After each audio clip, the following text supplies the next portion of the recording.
안녕하세요.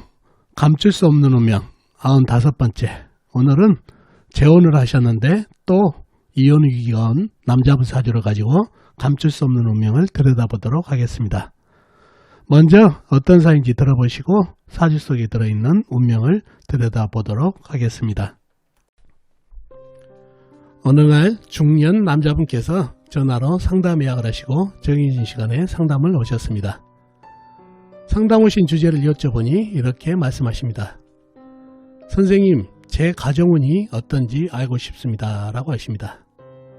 저는 그분 사주를 뽑고 집중을 해봅니다. 그리고 사주에 나타난 기운을 그대로 말씀드립니다. 사주에 여자가 여기저기 포진되어 있어 안정이 안됩니다. 그러니 이혼수, 재혼수가 있는 사주이고 사주에 자식도 부담이 되는 사주입니다 라고 말씀드렸더니 그분께서 말씀하십니다. 선생님, 저도 사주 공부를 좀 했는데 사주가 약하면은 죄를 취하는 힘이 없어 재성 혼잡이 안 된다고 배웠는데 제 사주가 약해 재성 혼잡이 안 되니 이혼수, 재혼수가 있는 사주라는 말은 틀린 것이 아닌지요 라고 하십니다. 저는 그분께 다시 설명을 합니다.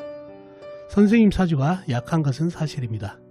그러나 본인 사주에 있는 재성인 여자가 작은 물이라 큰 흙으로 태어나신 본인이 충분히 수용할 수가 있어서 재성 혼잡이 됩니다. 그러니 이혼수, 재혼수가 있는 사주가 됩니다 라고 설명드렸더니 이내 이해를 하시고 말씀하십니다. 그렇군요. 제가 재혼을 하고 또 이혼 위기에 있습니다. 그리고 선생님 말씀대로 자식들과 트러블도 너무 많고요. 저는 사주가 약해 여자를 취할 수 없다고 생각했는데 선생님 설명을 들으니 제가 왜 이렇게 배우자 우극이 있는지 알겠네요 라고 하십니다. 자, 그럼 이분 사주가 어떤 사주이길래 사주가 약한데 재성혼잡이 되어 이혼, 재혼을 하는 사주가 되었는지 여러분과 같이 사주를 풀어보면서 사주 속에 감춰진 운명을 찾아보도록 하겠습니다. 자, 이 사주가 오늘 여러분과 같이 풀어볼 사주가 되겠습니다. 갑인년, 계유월, 무인일, 계축시에 태어나신 남자분이시네요. 갑인년생이시면 1974년생이시죠. 2020년 올해 47이 되시는 남자분이 되겠습니다. 자, 이분이 상담 오셔가지고 제게 본인 가정운이 어떠냐고 물어봐가지고 제가 사주 속에 여자들이 여기저기 있어서 안정이 안 된다. 그래서 이혼수, 재혼수가 있습니다. 그리고 자식이 부담인 사주입니다 라고 얘기했다는 얘기죠. 자, 그러면은 사주 형국을 파괴봐야 왜 이런 얘기가 나왔는지 알 수가 있겠죠. 자, 사주 형국을 파악하기 위해서 오행의 분포부터 알아보겠습니다. 먼저 일간인 내 편부터 알아볼까요? 일간인 내 편인 오행의 세력이 강하면 사주가 강해지고 반대로 상대편 내 힘을 빼가는 오행이 세력이 강하면 사주가 약해진다는 얘기죠. 자, 일간이부터 큰 흙, 광활한 대지로 태어났네요. 흙의 내편은 비겁인 같은 흙이나 흙을 생해주는 불이 내편이 되겠습니다. 자, 먼저 비겁인 흙을 찾아볼까요? 흙은 시지에 축토, 작은 흙이 있습니다. 그리고 다른 데는 없고 연지, 임목안의 무토, 일지, 임목안의 무토가 암장되어 있습니다. 다음에 흙을 생해주는 인성인 불을 찾아볼까요? 불은 사주팔자에 나와 있는 거 전혀 없네요. 역시 연지, 임목, 지장간의 병화, 일지, 임목, 지장간의 병화가 암장되어 있는 정도입니다. 자, 그러면 나와 있는 내 편이라고는 축토, 작은 흙 하나뿐이네요. 나머지는 지장간에 있고 이러면 내 편의 세력이 너무 약해서 사주가 약해질 가능성이 많은 사주가 되겠습니다. 다음에 상대편도 한번 찾아봐야 되겠죠. 상대편은 뭔가요? 내 힘을 빼가는 오해.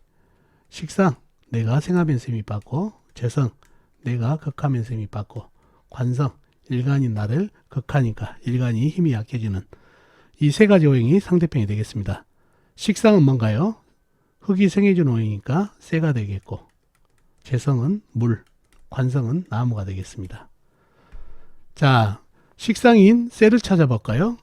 쇠는 월지에 요금 작은 쇠가 있네요. 그리고 다른 데는 없고 시지, 축토지장간에 신금, 작은 쇠가 암장되어 있습니다. 다음에 재성인 물을 찾아볼까요?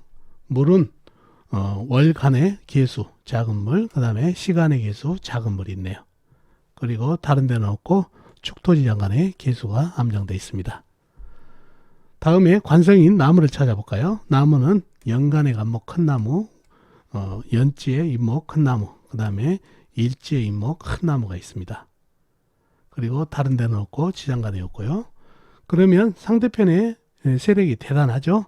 유금 자글세, 개수 작은 물, 그 다음에 간목, 잎목 해서 나무 기운까지, 큰 나무까지, 특히 큰 나무 기운이 상당히 세력을 이루고 있는 그런 형국입니다. 내 편이라고는 축토밖에 없다 보니까 사주가 매우 약한 사주가 됐네요. 약사주가 됐죠. 약사주가 됐네요. 자, 그러면은 용신은 뭔가요? 축토는 너무 작죠. 임목안의 병화를 용신으로 삼아주면 좋겠네요. 그래서 화생토를 받아서 일간에게 힘을 주는 그런 형국이다 보니까 임목안의 병화가 용신이 되겠습니다. 그리고 운에서도 불을 받으면 좋겠죠. 불도 큰 불이 오면 좋겠습니다. 병화나 사화 정도요. 그래야 이 많은 나무를 설하고 목생화, 화생토로 이어지는 통관, 억부로서 좋은 그런 희신이 되겠습니다. 그래서 불기운이 가장 좋은 운이 되겠습니다. 자, 그런 사주가 됐네요.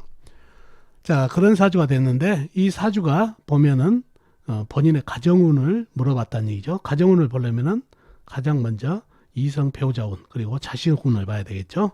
이성 배우자운을 먼저 보면은 재성을 쳐다봐야겠죠. 남자니까 재성은 내가 극한운이니까 흙으로 태어났으니까 물이 재성이 되겠네요.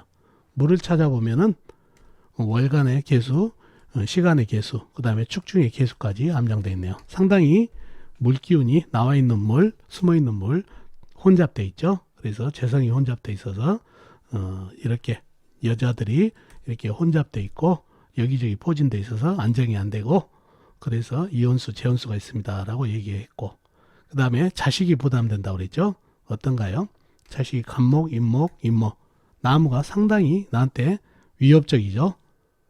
거의 나의 땅을 갖다 다 파헤쳐버리는 무시무시한 존재다 보니까 관성은 바로 자식이죠. 남자한테는 자식이 상당히 부담이 됩니다. 라는 얘기를 했다는 얘기죠. 그래서 이렇게 통변했는데 이분이 사주 공부를 좀 하셨다는 얘기예요. 그래서 제가 배우기에는 사주가 약하면은 지금 약사주죠. 약하면은 재성 혼잡이 안 되는 걸로 배웠습니다. 라고 얘기를 했다는 얘기죠. 맞는 얘기죠. 사주가 약하면은 재성을 취할 수 있는 힘이 약하기 때문에 재성 혼잡을 안 본다는 얘기예요. 그러나 이 사주는 자세히 보면은 사주가 약하기는 약하지만 이 모터는 큰흙 광활한 대지입니다. 그죠? 그러면 이 개수, 축중에 개수까지 있다는 이런 작은 물들은 가만히 있어도 흡수해버리죠. 이 정도 물 정도는 충분히 모터가 흡수하고도 남는다는 얘기예요. 흙이 워낙 강하고 물은 작은 물이기 때문에. 그래서 사주가 약하지만은 개수, 그 다음에 축중의 개수까지 충분히 수용할 수 있는 힘은 있다는 얘기예요. 이게 만약에 임수나 또 해수라든가 이런 게 있었으면은 본인이 감당이 안 되고 이렇게 재성 혼잡이 안 됐을 텐데 이 사주 속에 있는 개수들은 작은 물이기 때문에 충분히 사주가 약하더라도 모토가 수용할 수 있어서 사주가 약하더라도 이런 경우에는 재성 혼잡으로 봐가지고 이혼수, 재혼수가 있다고 보면 됩니다. 그래서 이론적으로 무조건 사주가 약하면 재성 혼잡이 안 된다고 생각하지 마시고 이렇게 사주가 약하더라도 이런 형국에 따라서 충분히 재성을 수용할 수 있는 사주팔자가 되면 재성 혼잡으로 보셔야 된다는 거 꼭 기억해 두시면 되겠습니다. 그래서 사주는 고정되어 있는 게 아니고 사주 형국에 따라서 이렇게 바뀌기 때문에 이론을 그냥 외우듯이 하게 되면은 오류가 있다는 얘기예요. 항상 사주 형국을 제대로 보고 통변을 해야 맞다는 거죠.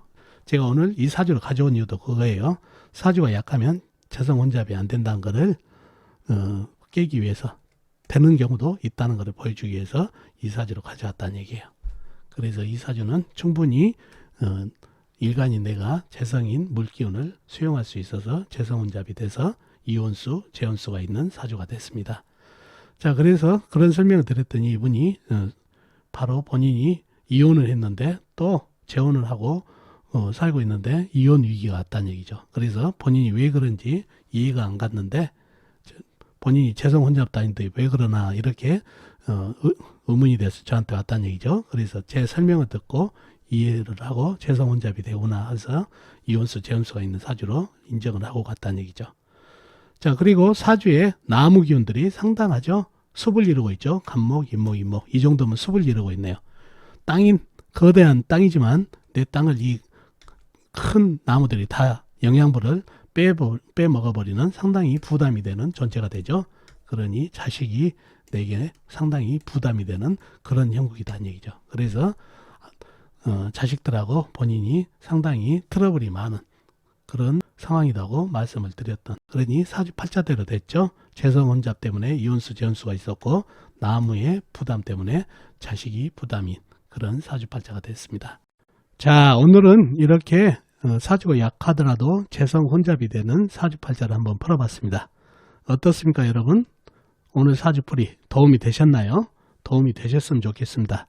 그럼 다음 시간에 뵙도록 하겠습니다. 안녕히 계세요.